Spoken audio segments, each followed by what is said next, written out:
engineering on the client side, so I got to ship Netscape Navigator 2.0 and 3.0 and Communicator 4.0, got my email searched in the Microsoft antitrust case. So I stayed at Netscape for several years. VP, SVP there on the engineering side, had a general management job towards the end. Netscape got bought by AOL, did this terrible joint venture with Sun called iPlanet. Joint ventures never work. I left AOL right before Time Warner purchased us. I got invited to join a venture firm called Moore David Howe Ventures. They're over on Sand Hill as a venture partner. And so that's kind of how I got into the venture world. And venture partner is a title or a position that some venture firms have, a lot do not. General partner, right, is pretty standard at all venture firms, and associate or principal, but venture partner, some places have it, some don't, and it's even per firm, it's very different if they have it. So at Moore David Howe Ventures, as a venture partner, it was a permanent, good salary, carried interest, you were a partner, but we spent our time not looking for deals and sitting on boards, but we spent our time with the portfolio company. So once we made an investment, we were the operating professionals who were supposed to help grow the portfolio companies into bigger, better companies faster. And we had a venture partner who was more sales oriented, we had one who was more of a marketing person, we had a finance person, and I was the engineering and ops venture partner. So I was at Moore David Howe for about 3 years. I joined in early 2000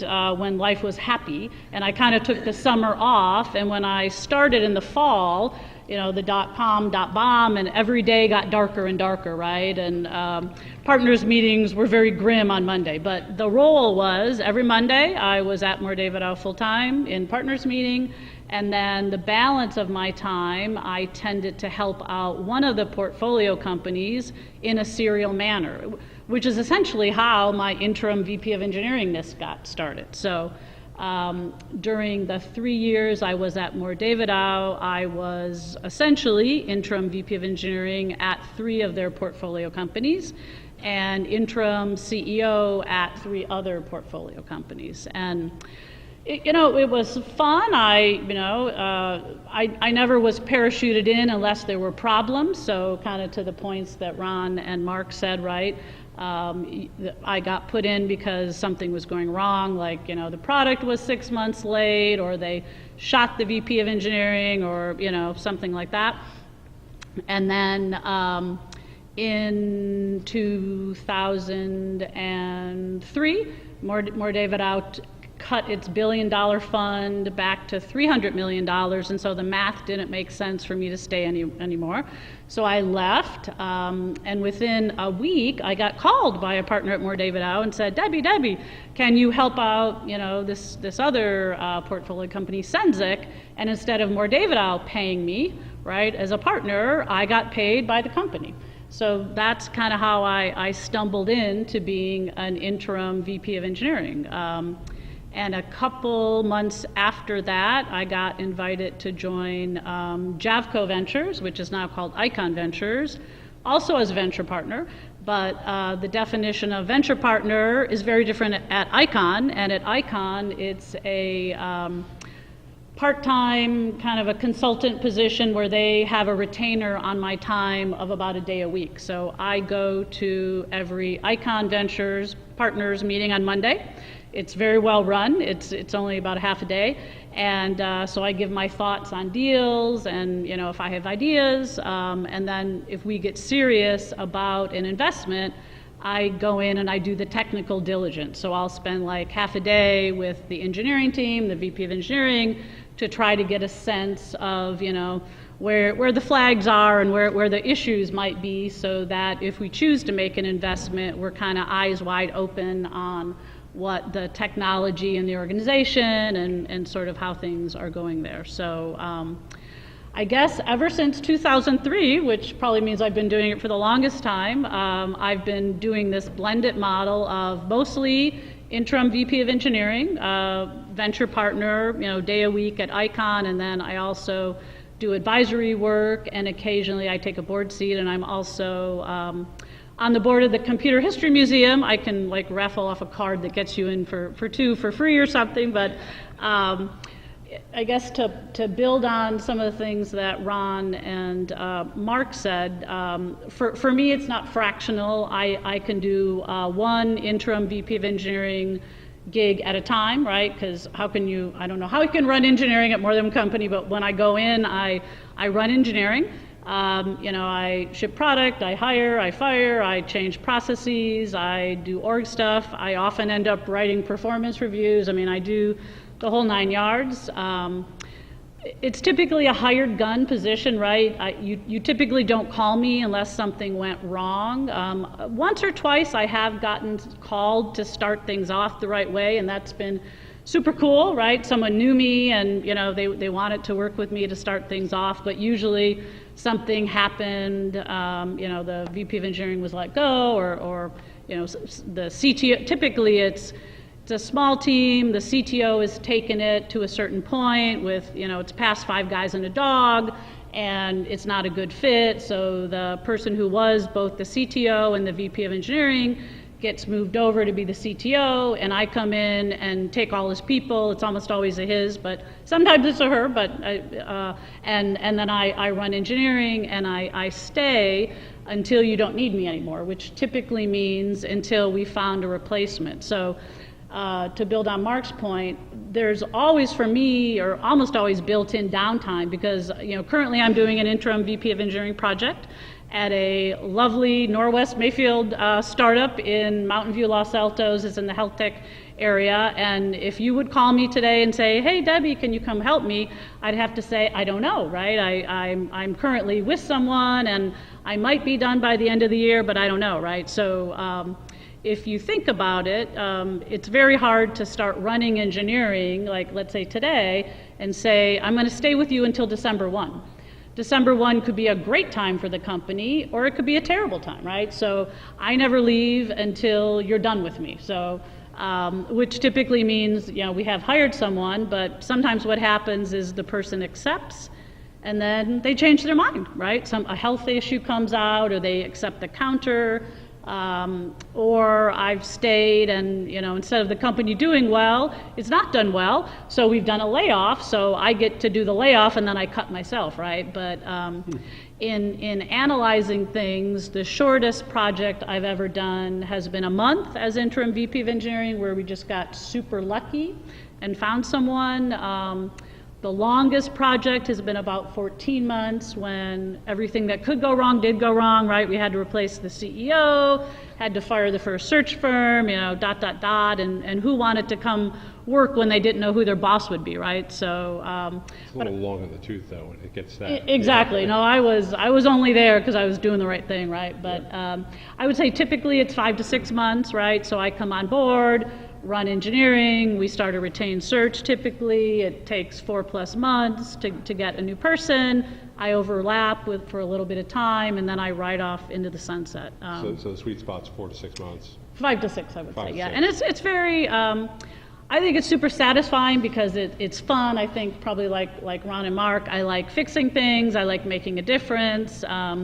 I get to change jobs twice a year, and I always keep in touch with the cool people that I meet at every company, right? So I have this great set of friends and colleagues that, I'll keep in touch with for the rest of my life. I never recruit from any company that I've been at, right? Like if I'm at company X, I can never go recruit from anyone I know ever from company X, but if someone I know from company X moves to company Y, well then they're fair game, right? Because they're not at one of my clients anymore. But I take compensation that's blended cash and stock typically, so I am an owner in all these startup companies that I work for. I have done some assessments for more public companies where it's cash only. I analyzed my deal flow once, I think, and it's all through reference, right? But I would say 75% is from venture capitalists, partners that know me from, me being VP of engineering at a startup company or from working with me in a different venue. Probably 20% is from CEOs or other VPs who know me, just who I've worked with at Netscape or wherever, and they now are a CEO or something at a startup.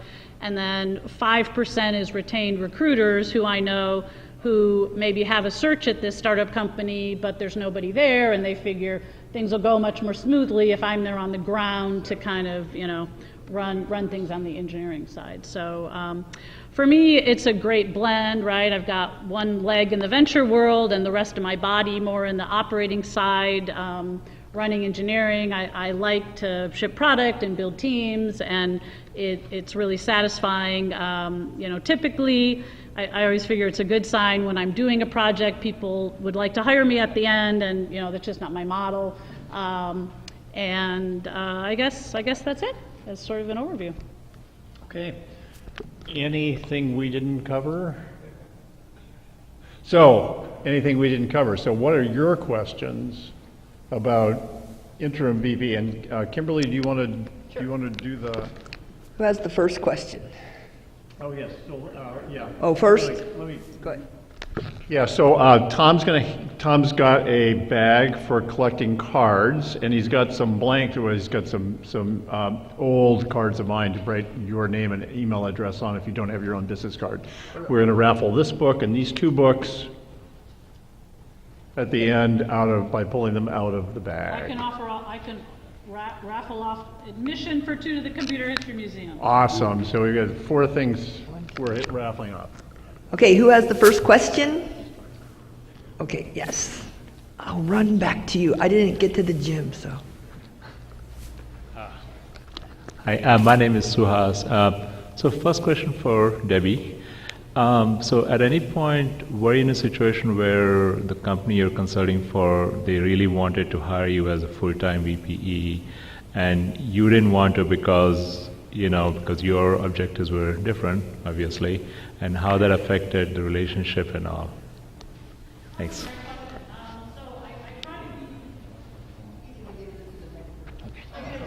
I'll do that.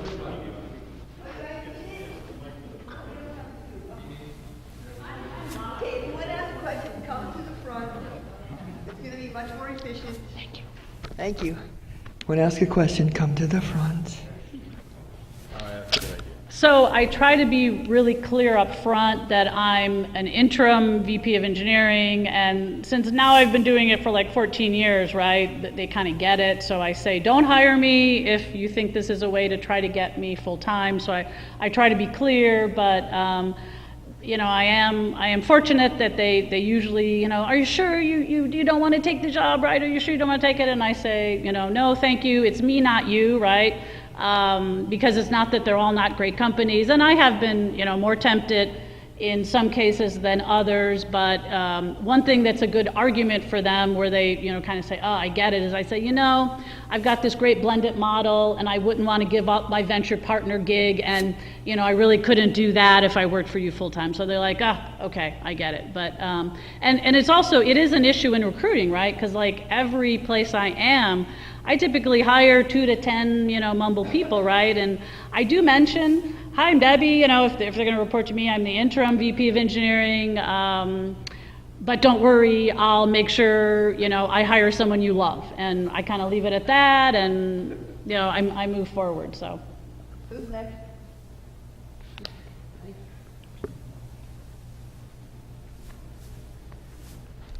Hi, I'm Skip, and I have a real simple question for each of you. When presented an opportunity, what things go through your decision whether to accept it or not?